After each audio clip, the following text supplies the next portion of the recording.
अगला रूल है द का प्रयोग अनकाउंटेबल नाउन के पहले नहीं होता है। अनकाउंटेबल नाउन यानी जिसे काउंट ना किया जा सके, जिसकी गिनती ना किया जा सके, तो काउंटेबल नाउन, अनकाउंटेबल नाउन। यदि कहीं अनकाउंटेबल नाउन है तो उसके पहले सामान्य अर्थों में द का प्रयोग नहीं होता है। अब इसमें कुछ इंपॉर्टेंट अनकाउंटेबल नाउन जो है परीक्षा के दृष्टिकोण से हमने यहाँ पर उद्धृत किए हैं, जैसे गोल्ड सोना, सिल्वर चांदी, copper, honesty, happiness, truth, beauty, water, milk, rice.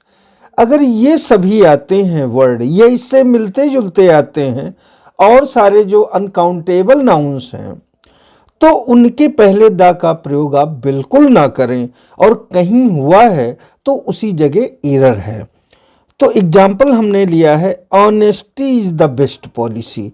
ये एक मैक्सिम भी, सूक्ति भी है ये। तो ऑनेस्टी के पहले इसको हमने राइट किया है, करेक्ट है ये सेंटेंस।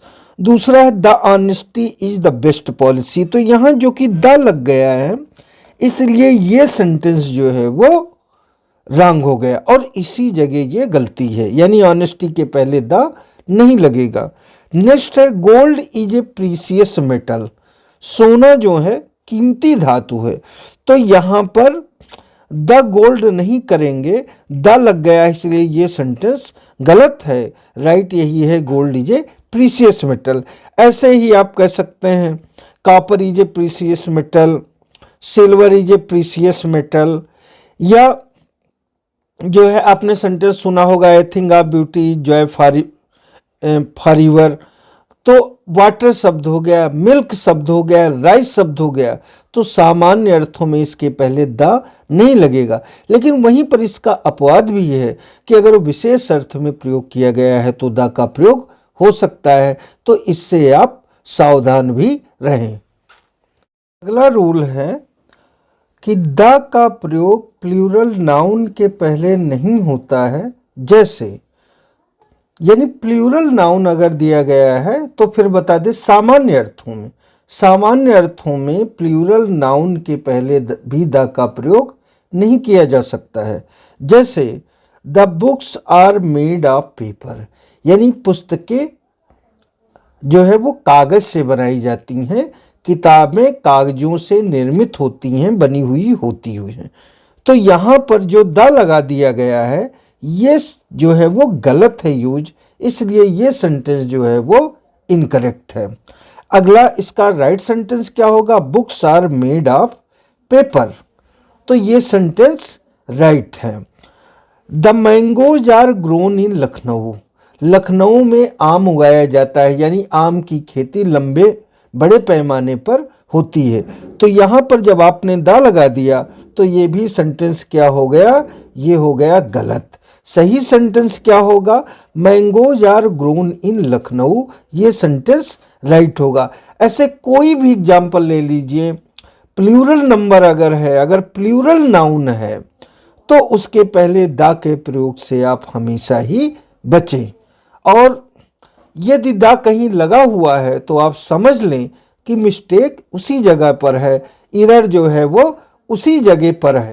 रूल है कि मैन, वुमेन, ह्यूमैनिटी, मैनकाइंड, ये कुछ शब्द हैं जिनका प्रयोग अगर व्यापक अर्थ में होता है तो इनके पहले द नहीं लगता है। इसी तरीके से काऊ हो गया, जो है वो बफेलो हो गया, लायन हो गया, तो इनके सबके पहले द का आर्टिकल के रूप में नहीं होगा, यानी व्यापक अर्थ में है होना चाहिए। कंडीशन है कि व्यापक अर्थ में।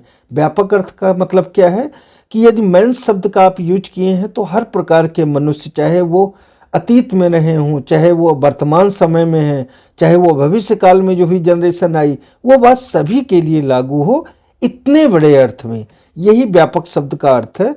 तो जैसे मैन इज मॉर्टल, मनुष्य क्या है, नश्वर है, यानी मरणशील है, हर कोई मरेगा। ऐसा नहीं है कि वर्तमान समय में ही कोई मरेगा, बल्कि अतीत में भी, भविष्य में भी जो भी मनुष्य होगा वो मरेगा जरूर।